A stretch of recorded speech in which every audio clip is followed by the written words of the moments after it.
Maka dari itulah ya akhul Islam, perkataan mereka yang mengatakan kullu itu artinya tidak semua, ya, pertama sangat tidak sesuai dan tidak sejalan dengan pendapat para ahli lughah dan ahli usul fikih, bahwa kullu min al-fadil umum. Kenapa mereka merasa perlu, Pak, untuk mengatakan kullu itu artinya tidak semua? Karena untuk melanggengkan kebid'ahannya. Ya. Karena Nabi mengatakan kullu bid'atin dolal. Setiap bid'ah itu apa? Sesat.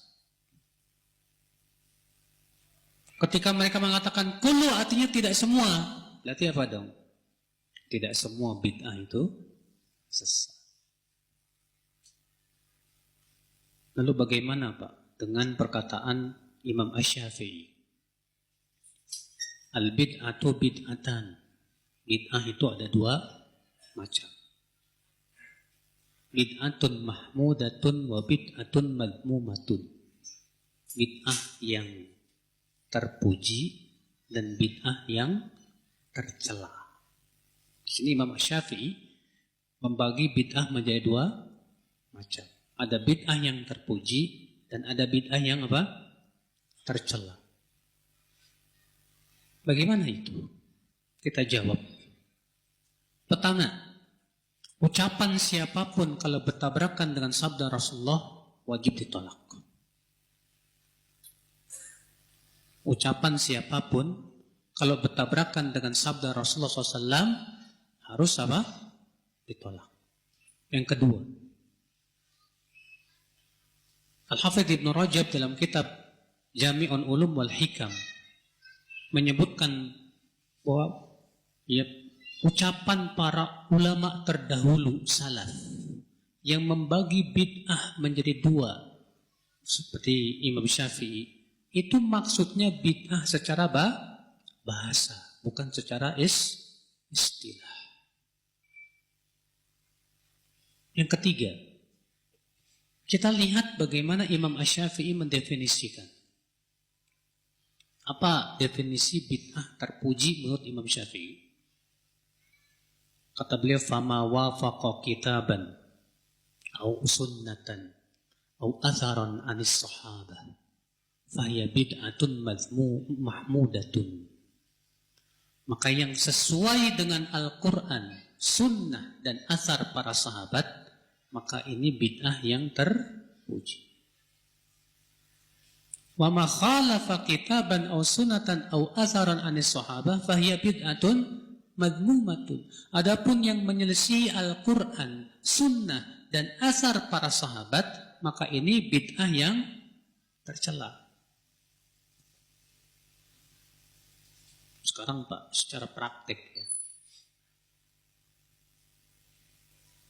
Di zaman sekarang kan ada orang membagi bid'ah, ada bid'ah apa? Hasanah, ada bid'ah dhalalah. Dan mereka selalu berhujah dengan perkataan Imam Asy-Syafi'i tadi, Pak. Selalu membawakan perkataan Imam Asy-Syafi'i tadi. Tapi kalau secara praktiknya seringkali berbeda. Contoh, Imam Asy-Syafi'i rahimahullah mengingkari takbir. Tahu nggak takbir? Takbir itu nyanyian sufi tentang kezuhudan.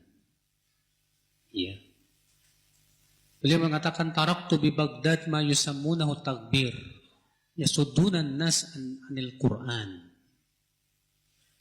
Aku tinggalkan di kota Baghdad sesuatu yang mereka namai takbir. Mereka menghalang-halangi manusia dengan takbir itu dari Al-Quran.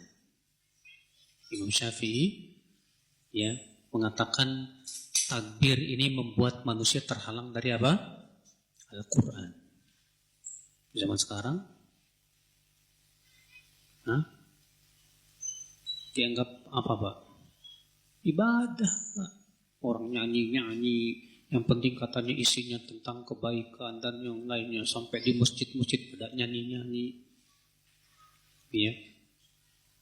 Sementara Imam Syafi'i mengingkarinya, ya akhul Islam. Demikian pula Imam Asy-Syafi'i mengingkari berkumpul-kumpul di keluarga kematian dan makan-makan di sana.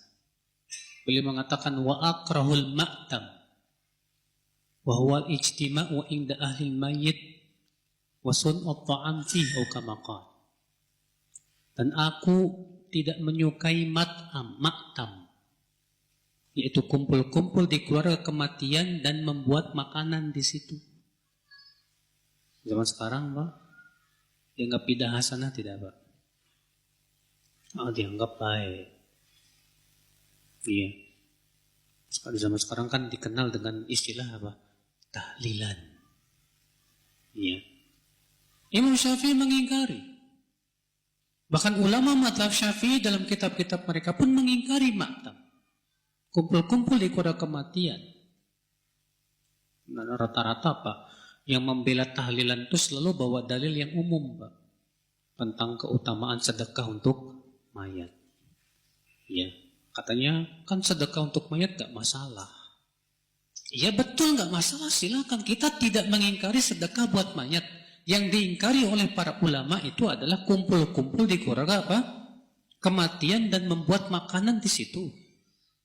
Itu yang diingkari oleh para ulama. Masalah menghadiahkan pahala atau sedekah buat mayat, seluruh ulama ijma' sampai betul. Tapi itu bukan dalil. Ya. Ikhwata Islam, saudaraku seiman. Kembali kita kepada bid'ah. Jadi sekali lagi akhul Islam, perkataan pembagian Imam Syafi'i bahwa bid'ah terbagi menjadi dua. Kita harus lihat bagaimana definisi Imam Syafi'i dalam mendefinisikannya, dan bagaimana Imam Syafi'i mempraktekkan daripada definisinya itu. Dan kita bandingkan di zaman sekarang seringkali tidak sinkron. Ya. Terlebih Rasulullah sudah tegas mengatakan kullu bid'atin dhalalah. Setiap bid'ah itu apa? Sesat. Cuma subhanallah ya Pak, mereka tetap kekeh, tak mau meninggalkan apa? Bid'ah. Padahal mengikuti sunnah itu Pak, keselamatan. Meninggalkan bid'ah itu ya sesuatu yang terpuji dalam Islam. Apa sih susahnya kita meninggalkan bid'ah? Cuma masalahnya ketika bid'ah itu sudah menjadi darah daging di masyarakat, dianggaplah sebagai sebuah apa? Kebaikan, bahkan dianggap itu sunnah, tuh Pak.